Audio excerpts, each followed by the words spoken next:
They told us MotoGP was about speed, about horsepower, about who could brake later and accelerate harder. But Jack Miller, Cowboy, exile, witness learned the truth in the shadows of Borgo Panigale. Do you know what Ducati's real secret is? It's not speed, it's what happens behind the curtains, he whispered once. And in that sentence lived the shiver of late nights when engineers bent reality inside a garage humming like a heartbeat.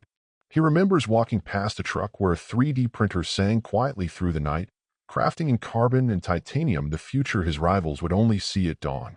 Sometimes it felt like magic, Miller confessed, though he knew it was not sorcery, but a fusion of data, intuition, and sacrifice that made Ducati less a factory than a living organism. The bike is alive.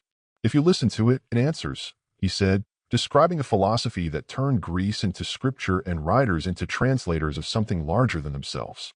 Yet Miller also saw the danger, the fragile fracture line forming when Marc Márquez's arrival tilted the balance, when engineers leaned closer to one voice and Bagnaia, the architect of Ducati's rise, was left in the shadows. One of these has something the other doesn't, he remarked sharply, his eyes locked on two bikes that looked identical but pulsed with different allegiances. And as Marquez bent the GP25 to his will, Miller felt a chill. It's not just the bike. It's him, it's the way that bike now recognizes him. The spectacle on track was breathtaking, but inside the box the silence was heavier, the unity at risk, and Miller, haunted by memories and notes scribbled in the margins of forgotten nights, warned of a truth deeper than speed. Technology pushes us forward, he wrote, but identity keeps us united.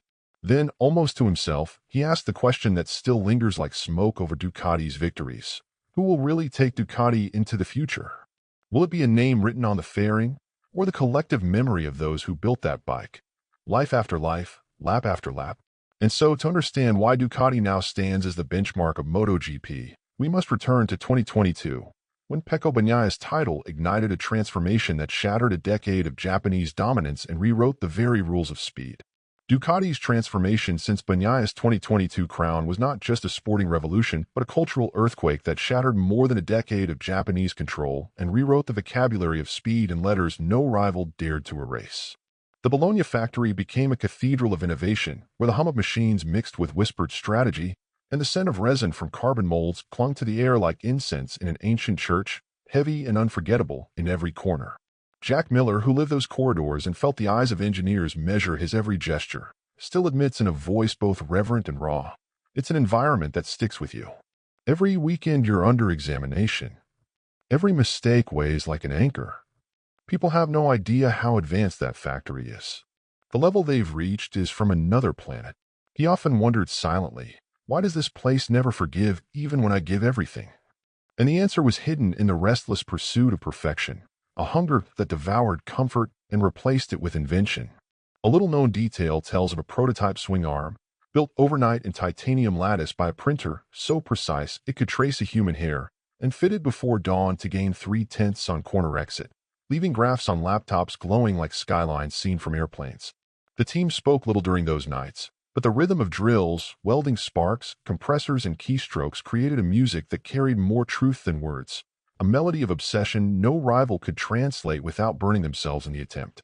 It was as if Borgo Panigale had become a living organism, each cable a vein, each piston a heartbeat, and the riders were the lungs through which the factory breathed oxygen into circuits across continents. Journalists described dominance, but insiders whispered about something deeper, a bond that turned mechanics into poets of torque, where grease on their hands was less dirt than scripture, lines written on skin that history would never erase. Miller saw the shift with his own eyes, saw the balance tilt from imitation to innovation, saw rivals reduced to chasing shadows around corners they once ruled, and in his mind he whispered, we are no longer racing them, we are racing ourselves. Sometimes he thought the red machines rolled out of the garage like tidal waves, inevitable and unanswerable, reshaping circuits like shorelines battered by storms, and even the silence in the paddock seemed to carry the sound of the desmestheticized heartbeat. The Japanese giants, once invincible, now appeared hesitant, their updates delayed, their confidence eroded by Ducati's relentless tempo of reinvention, and every Grand Prix looked less like a contest and more like a demonstration of what tomorrow would demand. A single metaphor captured the mood. Ducati was less a racing team than a volcano, dormant for years, now erupting with irresistible force and glowing fragments of genius, casting light on all who dared stand near the crater of speed. Each season after 2022 only deepened the transformation, binding past struggle with present triumph, until the sport itself seemed written in scarlet ink across asphalt temples. The climax arrived not in a single victory, but in the collective realization that Ducati was no longer chasing time. It was creating it, second by second, lap by lap, destiny carved into asphalt, and the echo of that truth remains unforgettable. Ducati has become time itself. Jack Miller's insight into Ducati's soul came not from podiums, but from the invisible moments when the garage doors closed and the world could only guess at what was happening inside. He confessed once with disarming clarity, "Do you know what Ducati's real secret is? It's not speed, it's what happens behind the curtains." That sentence was not a metaphor but a key, opening the door to a realm where engineers moved like shadows and the air itself seemed charged with urgency. His first reaction upon discovering the scope of the innovation was instinctive, almost childish, and completely honest. "What the hell is this thing?" For Miller, that astonishment never faded, and even now he recalls nights when technicians surrounded a bike stripped to its skeleton, their faces lit only by the cold glow of laptops. A little-known detail he remembers is the use of ultrasonic bath cleaning for microscopic injector nozzles, ensuring fuel delivery precise to the millionth of a liter, a refinement invisible to fans but decisive on track. In those hours, silence was not emptiness but language, a dialect of nods, sparks, and keystrokes that bound the team more tightly than words ever could.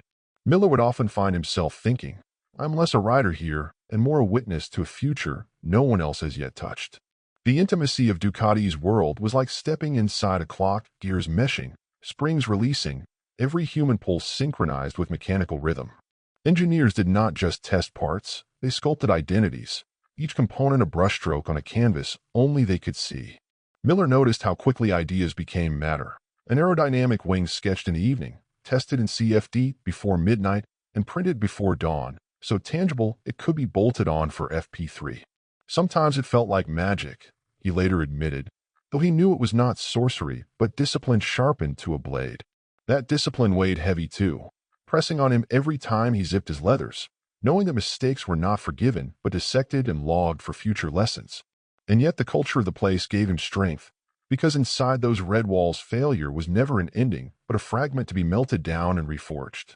The metaphor that best fits his memory is of a loom weaving at impossible speed, threads of data and intuition interlacing into a fabric stronger than steel yet fragile to the touch. He saw young engineers enter pale and anxious, only to emerge weeks later with eyes blazing, as though Ducati itself had imprinted its hunger onto their souls.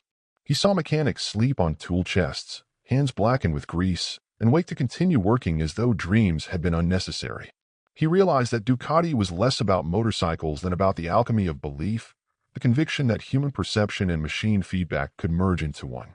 And in that realization came a climax, a truth that struck him harder than any checkered flag. The real Ducati was not the bike crossing the line, but the unseen orchestra behind it, and its greatest symphony was silence made visible in speed. Technology in Motogp is often spoken of in abstract numbers, but inside Ducati it breathes like a living creature, reshaping itself at night so that by morning it is no longer the same beast. Jack Miller remembers the first time he saw a mechanic wheel out a part still warm from a printer hidden behind the hospitality truck, and his voice trembled with disbelief. Sometimes it felt like magic. What stunned him most was not the speed but the intimacy of the process, the way innovation seemed to crawl directly from laptop screens onto the asphalt within hours. A little-known detail reveals that Ducati's on-site 3D printers are calibrated to environmental humidity, compensating for temperature swings between desert tracks like Losail and damp circuits like Silverstone, ensuring dimensional accuracy down to microns. He often thought privately, how can rivals hope to keep pace when the future is being built while they sleep? The Desmoceticide GP25, official heir of this system, is a technical cathedral with 278 horsepower compressed into a V4 that roars like a tide striking cliffs. Adaptive aerodynamics flex like the wings of a predator bird adjusting to gusts, while fully dynamic ride height devices drop the chassis with millimetric precision in acceleration zones. More than 80 sensors stream over 1,000 data points per second, creating a nervous system that feels less mechanical than biological. Engineers decode this flood with algorithms, but Miller knew the last filter was always human intuition, a heartbeat aligning with numbers. He compared it once to a glassblower shaping molten sand, fragile yet powerful, responding instantly to every breath. Riders received not a standard Ducati, but a custom extension of themselves. Each curve and each braking zone mapped to personal rhythms, turning the machine into an echo of their character. Not a Ducati, but his Ducati, Miller muttered once, watching technicians swap aero profiles for Bagnaia while loading different torque maps for Marquez. The garage at night felt like a forge where time itself melted, sparks flying into darkness like fragments of the future. Each morning the bike that rolled out was not yesterday's machine but a rewritten manuscript, annotations in titanium, carbon, and silicon. Rivals envied the horsepower but misunderstood the method, thinking it was sheer power when the secret was adaptability. Journalists tried to capture it with statistics, yet the essence slipped through, like trying to trap lightning in a bottle. Miller saw it clearly. The Desmosedici was less an object than a reflection, a mirror bending to the will of whoever dared command it. He once caught himself whispering in the pit lane, "It is alive, and it listens better than people do." The climax of this revelation came not in victory, but in recognition. The moment he understood Ducati's miracle was not speed itself, but the ability to manufacture time, to summon the future at will. And that is why technology at Borgo Panigale feels less like engineering and more like prophecy. Culture at Ducati is not an accessory, but the engine itself, a current that flows through people before it ever reaches the pistons of the Desmosedici. From the outside, the garage appears like any other, screens glowing, wrenches clinking. But inside it feels like a hybrid organism, part startup, part military lab, and part artisan workshop where instinct is polished like metal. Jack Miller carried with him a memory so vivid it still echoes. The bike is alive. If you listen to it, it answers. That was no slogan for the cameras, but a creed whispered at 2 a.m, when telemetry blurred and intuition became the only compass. He often thought quietly, am I piloting this machine, or is it piloting me? And the line was never clear, only negotiated.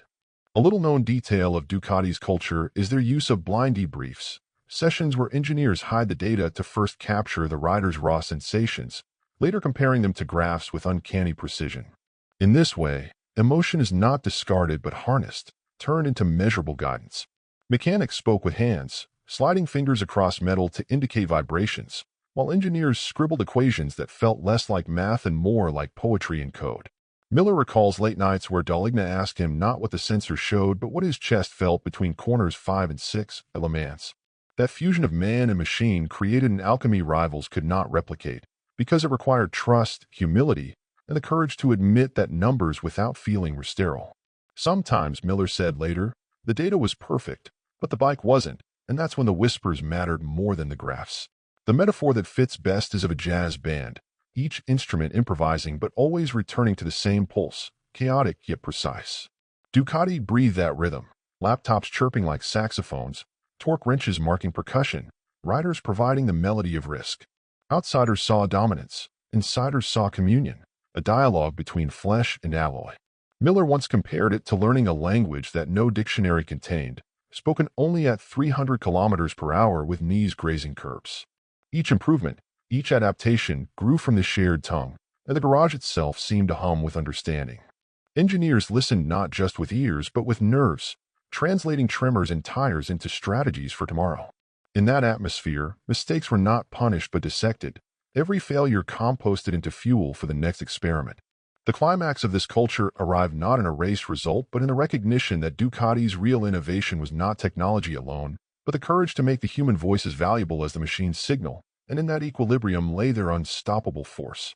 Beyond the roar of engines and the gleam of carbon fiber, Ducati's true strength lies in its people, the men and women whose fingerprints are invisibly stamped on every lap. Machines may win races, but humans carry the burden of creation, and nowhere is this clearer than in the figure of Michele Pirro, the silent architect of countless evolutions. He is the rider the cameras overlook, the man who falls in testing so that others may rise on Sunday, a custodian of secrets and a craftsman of possibility. Jack Miller once approached him with a crooked smile and said, "Michele, still working your magic without an audience?" And the words carried both admiration and melancholy. Pirro only nodded, his eyes heavy with the weight of nights spent transforming prototypes into weapons. Miller often thought, this man gives everything and receives only silence in return. Yet that silence was more eloquent than applause. A little-known detail is that Pirro has tested more chassis variations than any other rider in Ducati's modern era, sometimes evaluating 3 separate configurations in a single day, pushing his body through extremes to decode invisible nuances. Inside the garage, he is treated less like a colleague and more like a compass, pointing always toward improvement regardless of cost. The culture around him is one of sacrifice. Mechanics skipping meals, engineers sleeping under desks, everyone surrendering comfort to feed a collective hunger. Miller remembers wandering into the box at dawn and seeing a young technician sketching airflow patterns on the back of a pizza box, eyes bloodshot but spirit unbroken. The metaphor that lingers is of a hive, every individual buzzing with intent, their small movements insignificant alone but overwhelming in chorus. At Ducati, glory is distributed unevenly, yet pride is shared equally, and that paradox is what binds the team tighter than bolts. They build victories piece by piece, Miller observed once, and you feel the weight of every hand in the final lap. He realized then that Ducati's heart was not made of titanium or software, but of people willing to dissolve their names into a collective identity. Journalists wrote about horsepower, but he knew the real horsepower was measured in resilience, in nights endured without recognition. Sometimes he envied Pirro's anonymity, because in it there was a purity of purpose, a devotion unsullied by headlines. He also feared it, because he knew the world forgets quickly, and men like Pirro rarely receive their chapter in history. Still, inside Borgo Panigale, his name is spoken with respect that borders on reverence, a reminder that every champion rides on the shoulders of ghosts. The climax of this truth is simple yet profound. Ducati wins not because of machines alone, but because people like Pirro and countless others give fragments of their lives to a dream greater than themselves, and in those fragments the soul of Ducati endures. When Marc Márquez entered Ducati's fortress, the air in the garage changed, charged with an electricity that was both inspiring and unsettling. His arrival was less an addition and more a tectonic shift, tilting the balance of a structure built over years of patient work by Pecco Bagnaia and the men who trusted his rhythm. Marquez did not simply ride the GP25, he consumed it, bent it to his will, and the machine seemed to respond with a loyalty that unsettled those who had sculpted its earlier form. Jack Miller, watching from the periphery, asked himself in silence, "Do you realize when a team falls in love with a rider?" And the answer was visible in the way engineers leaned closer to Marquez's words. He remarked to a technician one evening, "One of these has something the other doesn't," his tone sharp with awareness of imbalance. Bagnaia, once the architect of Ducati's renaissance, now found himself staring at screens where Marquez's data glowed brighter, his own curves treated with less urgency. A little-known technical detail highlights the contrast. Marquez adapted instantly to the new pivot-mounted variable carbon chassis, exploiting its rigidity under deep braking, while Bagnaia struggled to extract feedback for his smoother style. The paddock murmured about tenths of a second, but inside the garage those tenths felt like chasms, widening each time Marquez forced the bike into geometries physics seemed reluctant to allow. Miller observed the shift with unease, thinking, "This machine is beginning to recognize him, not the other way around." He voiced it aloud once, quietly but clearly, "It's not just the bike. It's him. It's the way that bike now recognizes him." The metaphor that best described the sensation was of a violin resonating differently in the hands of a new musician, producing notes the original composer never imagined. Engineers, mesmerized, followed the melody, adjusting maps and arrow like accompanists trying to keep pace with soloist who rewrote the score mid-performance. Bagnaia, dignified in silence, prepared as always, but the shadows around him grew longer as attention gravitated toward Marquez. His patience, once a strength, began to look like fragility in the glare of Marquez's aggression. Ducati, proud of unity, risked division as the garage split into subtle factions, each convinced they were shaping the future. Miller sensed it in glances, in files passed discreetly across one side of the room, in the hesitations that lingered when Bagnaia asked for updates. He felt it in Pirro's silence too, as though even the test rider feared breaking a fragile balance. Marquez thrived in the storm, feeding on instability like oxygen, while Bagnaia fought to preserve the method that had once made Ducati unbeatable. The climax of this drama did not come with a crash or a headline, but with a quiet realization that history was pivoting in real time, and Ducati, once indivisible, was now choosing between two hearts beating out of sync. Jack Miller, no longer cloaked in the red of Borgo Panigale, but still carrying its weight in his chest, reflects on Ducati with the distance of exile and the intimacy of memory. He watched the team evolve into a juggernaut, and yet his eyes narrowed with concern, as if he sensed that perfection carried within it the seed of fracture. His warning was not shouted in interviews but scribbled in the privacy of his notebook. Technology pushes us forward, but identity keeps us united. That line, simple and sharp, carried the gravity of a confession, for Miller knew that machines without memory become hollow. He often wondered, What is the worth of winning if the soul of the factory is forgotten? And the thought gnawed at him even as Ducati celebrated victories.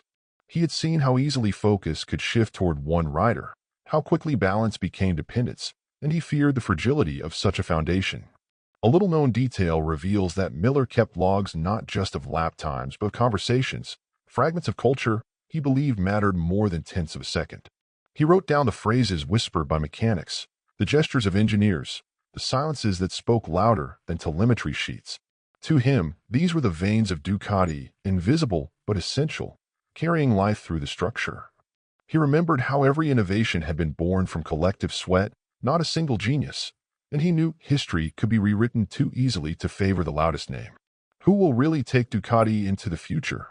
He asked softly, as if speaking to the empty garage walls.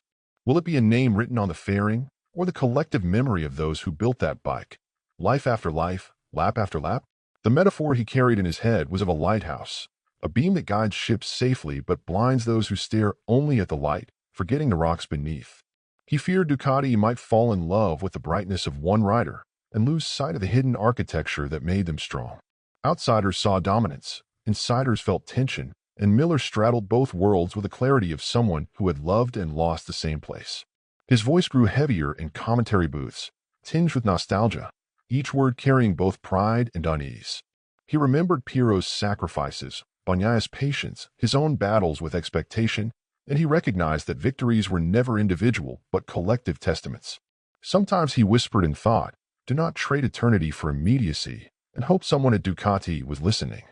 The climax of his reflection is neither bitter nor resigned but a plea carved in memory. Ducati must remember that its crown is not forged in horsepower alone, but in unity, culture, and sacrifice, for without these, even the fastest bike cannot outrun the erosion of its own soul. In the end, Ducati's story is not one of mere machines but of an identity forged in fire, silence, and belief. The Desmosedici GP25, with its 278 horsepower, adaptive aerodynamics, and thousands of data points streaming like a digital bloodstream, is only the visible tip of something far deeper. Inside the garage, victories are not built by carbon fiber alone but by the whispers of riders, the instincts of engineers, and the sleepless persistence of mechanics whose fingerprints never make it to television.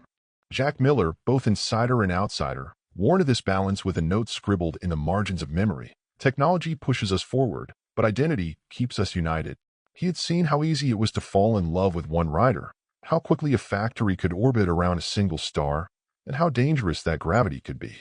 He often thought quietly, if Ducati forgets its collective soul, the crown will turn to dust in their hands. A little-known detail reveals that after each race, Borgo Panigale's engineers archive not only data but every rider's subjective feedback, stored like oral history beside telemetry curves, a museum of sensations that keeps the culture alive. This act alone shows that Ducati is less about machinery and more about memory, less about dominance and more about endurance. Miller once whispered, "Who will really take Ducati into the future? Will it be a name written on the fairing, or the collective memory of those who built that bike? Life after life, lap after lap?" That question still lingers like exhaust smoke after the engines shut down. The metaphor he carried was of a tapestry, every rider a thread, every engineer a stitch, woven into a fabric that only reveals its true pattern when seen from afar. The danger, he knew, was in pulling too hard on one thread, unraveling what took decades to weave. Marquez brings spectacle, Bagnaia brings foundation, Pirro brings sacrifice, and the unnamed hundreds bring continuity. Without them, the Scarlet Empire crumbles. Journalists measure Ducati's success in podiums and points, but Miller measures it in the resilience of its people, in the laughter at dawn after sleepless nights, in the stubborn pride that refuses to fade. He reflects often on the smell of resin, the hum of drills, the soft murmur of engineers debating over fractions of a millimeter. Those are the sounds of victory as much as the checkered flag. And so the final message rises from the noise and settles like truth. Ducati's dominance is not born from speed alone, but from unity, culture, and belief. The climax of their saga is not about horsepower or telemetry, but about identity, and identity is what will decide whether Ducati's future belongs to one man or to the memory of all who built it.